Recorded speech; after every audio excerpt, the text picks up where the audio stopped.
together. Mm-hmm. Like, and I'm there with both of them all the time, so it's like 15, sometimes 16-hour days. Yeah. And I've never seen a guy work harder than Justin. He is the hardest working man in entertainment, quite possibly. Mm-hmm. Just when you think the night's over, he's like, "Oh, let me write the second verse," and put that down. Like, but he does it and gets it done. And Tim's work ethic is amazing. I mean, I think he's just in an amazing place right now, creatively. And to see both of them work, it's truly, I've never seen anything like it, honestly.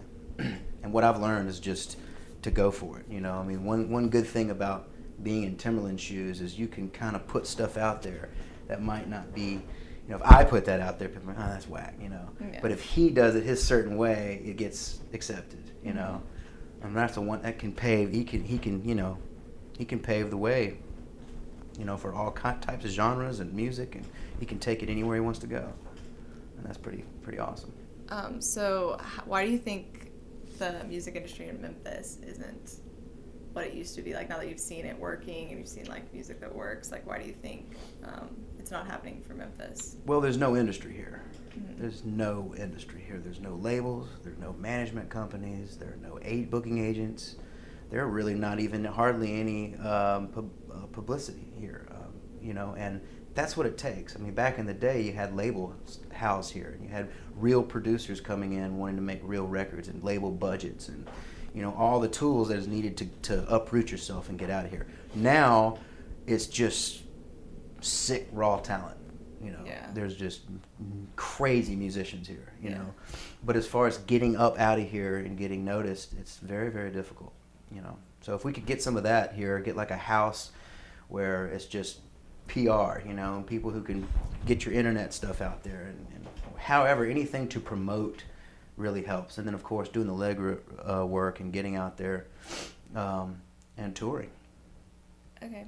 Can you talk a little bit more about Lord T and ElliotIves and how that kind of like happened and what's happening with that now? That happened when I was at Young Avenue Sound.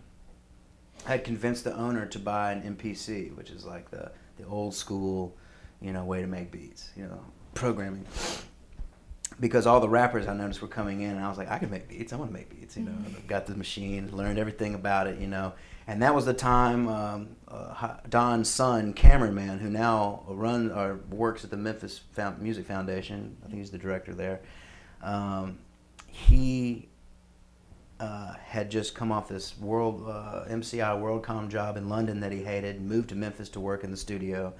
And then my other friend, Robert Anthony, all of his childhood friends, came back from working in Chattanooga at some paper, editing this newspaper, and they came with this crazy idea about two trust fund kids who were, one guy was born of pure gold, and then one was born, from the future, and one was from the past, and they came together to help save rap music, which was a crazy premise. I thought, this is the craziest thing I've ever heard. But some of the song ideas and just the actual, content they were coming up with, I thought was amazing. And if you were to put that in the rap the right way, it could be something completely different. So I started producing it and making the music for it and singing the hooks. And I came up with this other character, and we did one show out of town. I think our first show in Memphis was sold out completely.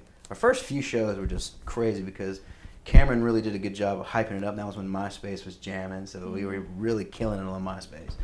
And it's amazing how stuff like that, you kill it on MySpace, and now it's just a complete mood thing. But so we went to Nashville to open up for a band and got a really great booking agent, PGA, the guys who do Widespread Panic, Big Band, the Wailers, REM, and a bunch of really, hardcore touring acts now.